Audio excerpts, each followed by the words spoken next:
from your presence at Tramps. Correct, yeah.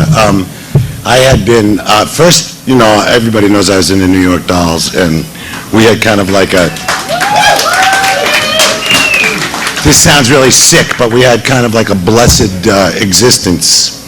And we kind of got together and rehearsed for a couple of days, and we were the biggest thing in town 2 weeks later. So after that whole thing transpired, that's when I really kind of started paying my dues. And what I would do was get in a van with about 6 guys and travel back and forth across the country opening for heavy mental acts in hockey rinks.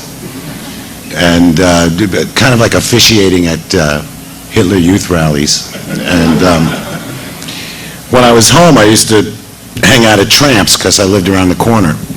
And Monday, there was nobody. Everybody knows Tramps, right? I mean, there was, people would do residencies there. Charles Brown would play for a month, and Big Joe Turner would play for a month, and Big Maybell would play for a month. And I used to hang out there and read the paper to Big Maybell and go to the track with Charles Brown, and it was great. And it was open on Monday, but there was nobody singing on Monday. So I thought it would be a good idea to do a show for 4 Mondays at Tramps, which was the Buster thing. So we started out with like 3 guys, and then it got really popular, and I started working there 2 or 3 nights a week, and I was making as much as I was schlepping. And I was actually able to stay home and kind of get a life, if that's what you can call this. And here we are.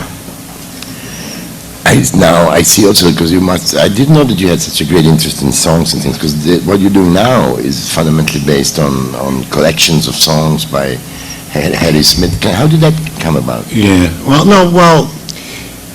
we call the new band the Harry Smiths, but it's not like we're, devotees of his record collection or anything. It's just kind of like, actually, we were going to do a show for Alan Pepper, and he called me up one day and he said, well, what do you call it? And I just said, the Harry Smiths. And it's just kind of like shorthand, so people know we're playing kind of like dark, old American songs. David, over all these years now, obviously you have a great love for music, otherwise you wouldn't be still practicing as you do.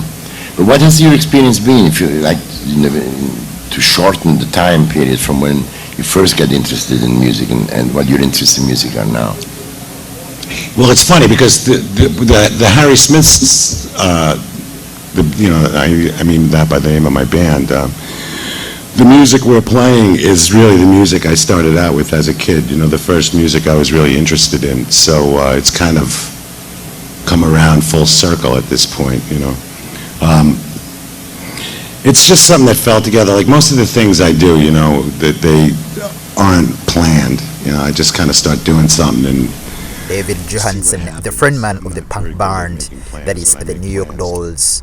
According to reports, they're saying that he has died. He was 75 years old. The musician, who also performed under the pseudonym Buster Poindexter, died on Friday at his home that is in New York City, and his daughter Leah Hennessey confirmed to multiple outlets weeks after revealing his stage 4 diagnosis. Hennessey announced her father's diagnosis last month after Johansen's healthcare left the family with an increasingly severe financial burden after he had been in intensive treatment, for a majority of the past decade. 5 years ago, at the beginning of the pandemic, we discovered that David's, health issues had progressed, and he had a brain tumor. There have been complications ever since, and of course, he's never made his diagnosis public. But of course, he and my mother, Mara, generally are generally very compelled to share this now due to the increasingly severe financial burden our family is facing. That was the statement she wrote just weeks ago when David's health insurance got issues, and of course he had to put in his own money. Johansen and his pioneering punk music was explored in the Martin Scorsese and of course the David Tedeschi-helmed personality crisis One Night Only, following the lead singer and the songwriter through the lanes of the influential New York Dolls band, widely acknowledged as one of the first in that genre. He was really a very talented guy, very huge and influential guy within punk music and of course rock, and very influential, and of course lots of tributes are still coming in from different guys from the rock and roll and of course the music industry as a whole. He was an actor and of course he was also a musician, and his passing on leaves a very huge gap within the music industry because those old guys actually are the pillars of the industry. We are sending our deepest condolences to the family, friends, the fans, and everyone who knew and loved David. Rest in power, the King, David Johansen.